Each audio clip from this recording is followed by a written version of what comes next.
Morning everyone and welcome back to my channel. I hope তোমরা সবাই ভালো আছো, সুস্থ আছো। তো আজ হলো শনিবার দিন নিরামিষেরই সমস্ত কিছু প্রিপারেশান নিয়েছি।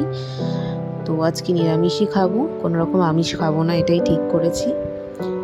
তো সকাল সকাল চলে এলাম রান্না করতে, আগেই ঘরটর মুছে নিয়ে। তো আজকে প্রথমে রান্না করব পোস্ত, আলু আর ঝিঙে দিয়ে পোস্ত। তো আলুগুলো একটু পাতলা পাতলা করে কেটে রেখেছে মামনি, দেখলাম। তো প্রথমে আলুগুলো ভেজে নেব, তারপর আলুগুলো একটু ভাজা হয়ে গেলে তারপর দেব ওর মধ্যে ঝিঙেগুলো। আলুগুলো দেখো ভাজা হয়ে এসেছে, এরপর এর মধ্যে ঝিঙেগুলো দিয়ে দিচ্ছি। তো এর সাথে ভেবেছিল মামনি ডাল করবে, কিন্তু কালকে আমি রাত্রিবেলা পনির নিয়ে এসেছি। তো আলু সয়াবিন আর পনিরের একটা তরকারি করব। আর এখানে হলুদ দিয়ে দিলাম, দিয়ে এবার ঢাকা দিয়ে রেখে দেবো ঝিঙেটা যতক্ষণ মজবে। এখন আর সেরকম কিছু করার নেই, এই যে কথা বলতে বলতে ঝিঙেটাও মজে এসছে। আর এরই মাঝখানে আমি পোস্তটা বেটে নিয়েছিলাম, একটু কাঁচা লঙ্কা দিয়ে পোস্তটা বেটেছি। দিয়ে এবার পোস্তটা দিয়ে একটুখানি ভালো করে শুকিয়ে নেব, শুকিয়ে নিয়ে হালকা একটু জল দেব, একটু মাখা মাখা যেরকম হয় আর কি পোস্ত টেক্সচারটা। আর তো তেমন কিছু করার নেই, এই যে শুকিয়ে এসছে, এবার একটু জল অ্যাড করে দেবো, দিয়ে লাস্টেই হালকা একটু মিষ্টি দিয়ে নামিয়ে দেবো।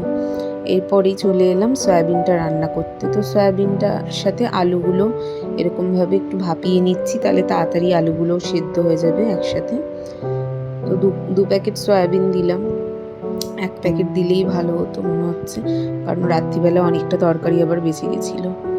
তো অঞ্জলি সুইটস থেকেই নিয়ে এলাম পনিরটা, আর পনিরগুলো এবার কেটে নেব একটু ধুয়ে। বড় যে কিউবটা দেখলে, বড় কিউবটাই রান্না করব, ছোটোটা রেখে দেবো, কারণ এত লাগবে না। 500 গ্রাম মতো পনির এনেছি, তো সবাই অতটা খায় না পনির। তো আমি আর আমার হাজব্যান্ডই যতটা খাবার খাই, ওরা খায় অল্প অল্প খায়।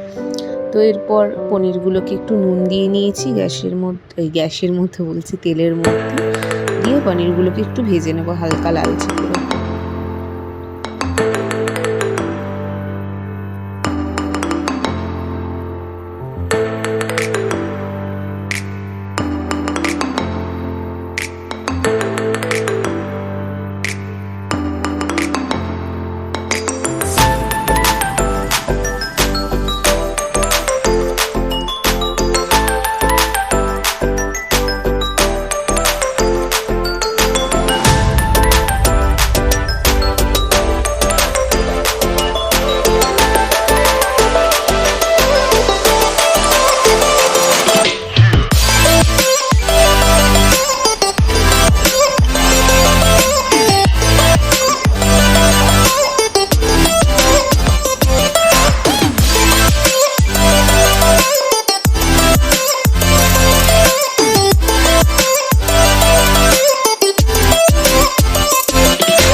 Good afternoon everyone. ঘড়িতে বাজে এখন 1:05।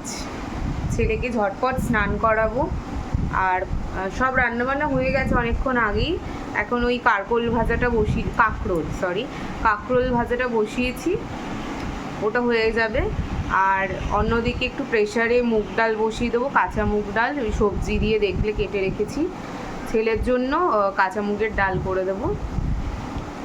আর সকালবেলা তো একবার স্নান হয়ে গেছে আমার, আরেকবার যদি মনে হয় তাহলে করব। আজকে ওয়েদারটা মানে অতটা খারাপ না, ভালোই আছে, তো ভাবছি আর স্নান করব না। তো চলো ছেলের জন্য ডালটাকে বসিয়ে দিই। ঘড়িতে বাজে এখন 4:40। 5টা থেকে আমার ক্লাস স্টার্ট হয়ে যাবে ড্রয়িংয়ের। তো আজকে আমার ড্রয়িং ক্লাসে আমি একটা রাখি মানে রক্ষাবন্ধন স্পেশাল একটা রাখি মেকিং কম্পিটিশান রেখেছি। তো সব বাচ্চারা আজকে রাখি বানাবে নিজেদের মতন করে, আর ওদের মধ্যে প্রাইজও থাকবে 3 জনের, ফার্স্ট সেকেন্ড থার্ড, আর সবাই এমনি পার্টিসিপেট করলেই কিছু প্রাইজ পেয়ে যাবে। তো তোমাদের প্রাইজগুলো তো দেখাতে পারিনি, সেগুলো দোকান থেকে একদম প্যাকিং করে এনেছি। আর বাদবাকি সব পার্টিসিপেন্টদের জন্য কী কী নিয়েছি সেগুলো আমি দেখিয়ে দিচ্ছি একটু বাদে।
আচ্ছা, এইগুলো কারা কারা পাওনি এটা দেখা। এই রাখিটা হচ্ছে ফার্স্ট, এটা বানিয়েছে হচ্ছে আহেলি।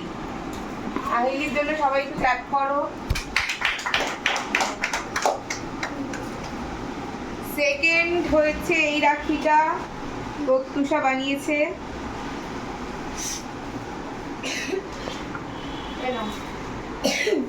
প্রত্যুষার জন্য একটু ক্ল্যাপ করো সবাই। এবার থার্ডটা নিয়ে আমি এখনো কনফিউশনে আছি। দুজন এখানে, তুমি তো কিছুই বললে না। বলো, ভেবে চিনতে বলো, যেটা বেশি ভোট করবে সেটাতেই আমি। এখন একটু বন্ধ পাইনি। তোরসা পেয়ে গেছে থার্ড প্রাইজ। ঠিক আছে, চলো যাও। না না, তুমি বাইরে যাও। আসছি। হ্যাঁ, ঠিক আছে দিয়া, তাহলে এই রাখিগুলো আমার ক্লাসে সবাই বানিয়েছে। দেখো, প্রথমে রাখিটা যেটা উপরে রয়েছে সেটা ফার্স্ট, সেকেন্ড হচ্ছে নিচেরটা অরেঞ্জ আর ইয়েলোর মধ্যে, তারপর তার নিচে দুটো হচ্ছে থার্ড হয়েছে, দুজন। তাহলে আজকের মতো ভিডিওটা আমি এখানেই শেষ করছি। তোমাদের সাথে দেখা হচ্ছে আবার একটা নতুন ভিডিওতে। তোমরা সবাই আমার ভিডিওটা লাইক, কমেন্ট আর শেয়ার করে দিও, আর চ্যানেলটাকে সাবস্ক্রাইব করে দিও। টাটা।